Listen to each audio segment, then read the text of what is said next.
So we continue. We are continuing with OpenSouthCode. Now we have here the great Jürgen Gmach, and he is a senior software engineer in Canonical, but also the interim engineering manager for the Launchpad project.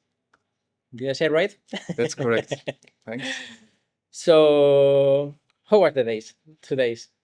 This Uh, day, yesterday, how was for you? It's absolutely fantastic to be back in person. I've been here in 2023, but I had to skip last year, unfortunately, but nobody can survive 2 years without OpenSouthCode, so I'm back here, and I had the honor to give a talk yesterday, which was pretty well received. And what I especially love about OpenSouthCode is the vibe of the people, and there are so many interested people from young age to the older ones, and it's fantastic. And especially here the second day with the OpenSouthKit codes, this is, I think, something I've never seen at any other conference. Nice. And do you see some difference between 2003 and 2005? Something to point?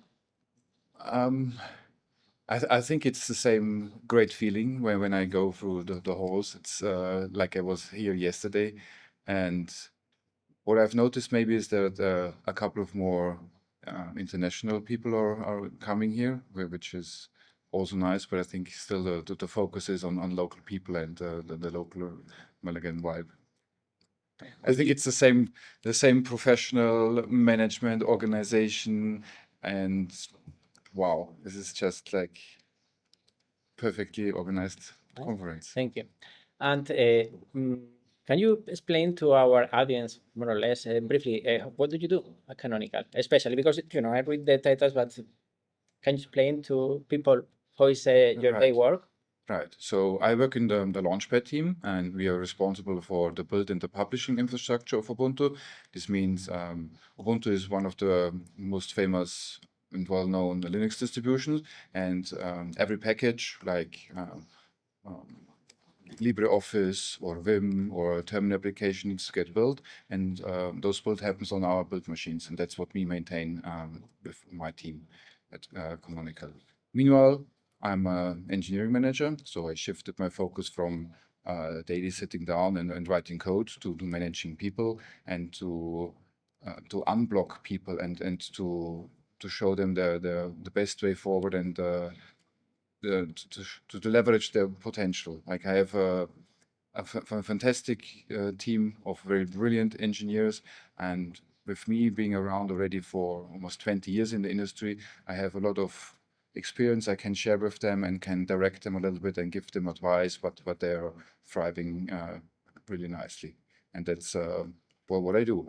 I coach those. I sit down with other teams and discuss high-level goals, what we want to do, and we keep the machine running so Ubuntu can be delivered. So can we say that all Canonical as a company is using Launchpad as a base manager software, or how would you say to our audience what Launchpad does exactly?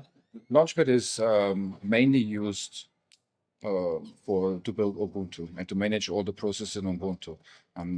Meanwhile, Launchpad was a competitor with GitHub in the early days. Meanwhile, the focus has shifted a little bit to support communities and especially the Ubuntu community.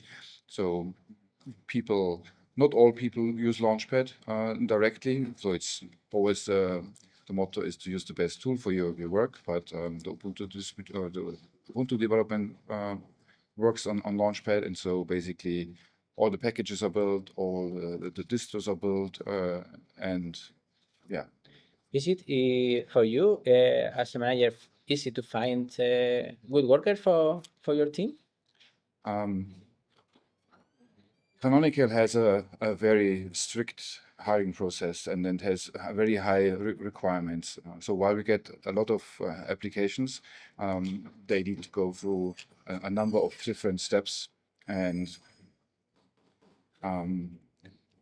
when I look around at my team, I think we do something well because like we have found a number of great engineers. One who is already also here at the conference, and yeah, I think it's a great place to work. You have a lot of basically you can leverage your knowledge to the world because Ubuntu is so widely used, and that's what drives me and what fascinates me. And it's all open source. Like here.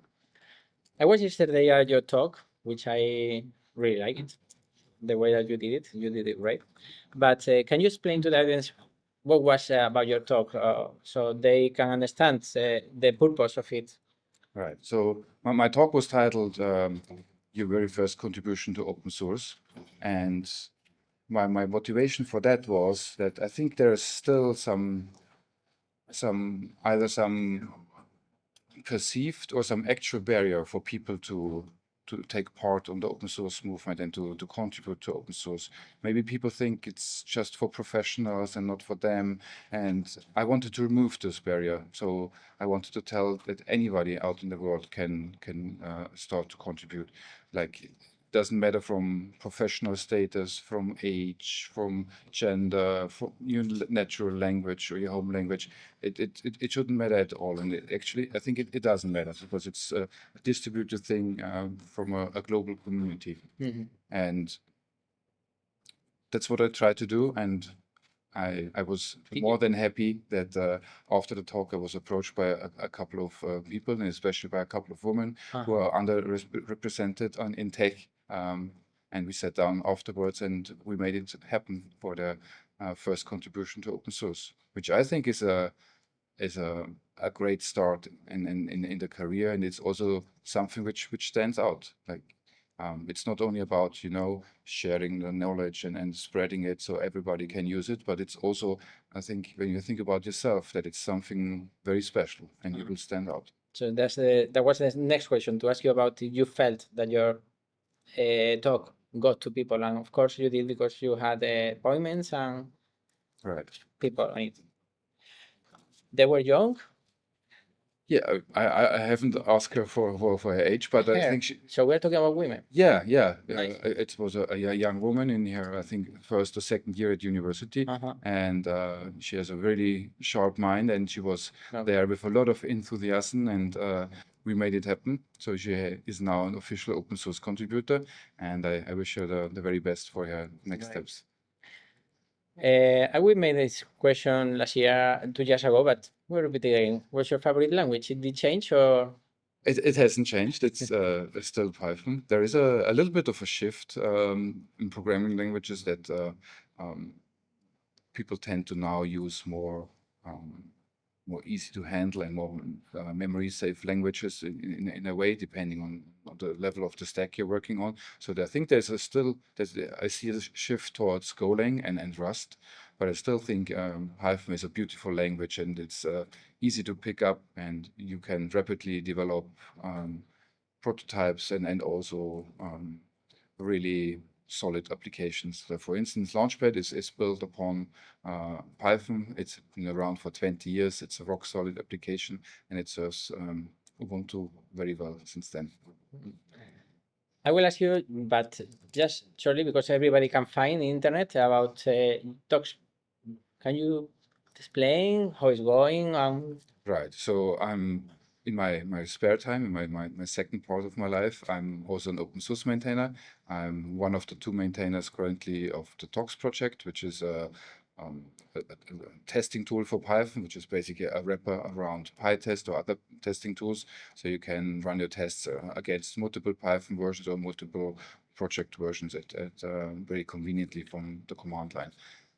It's still going strong. Last time I checked, we have about 20 million downloads a month, and currently we don't need to do much for talks. There are a couple of developments out there, but it's very stable and has been around for many years now. And I think one of the biggest changes lately was the creation of the Tox UV plugin. UV is now the new star in the Python scene, which replaces a number of other tools, especially pip, with it's written in Rust. Thus is super fast, and I think there's all in all there's a shift in the Python world that the tooling, which was usually written in Python, now gets replaced by tools written in Rust, still to maintain Python, but it's just that it's much faster.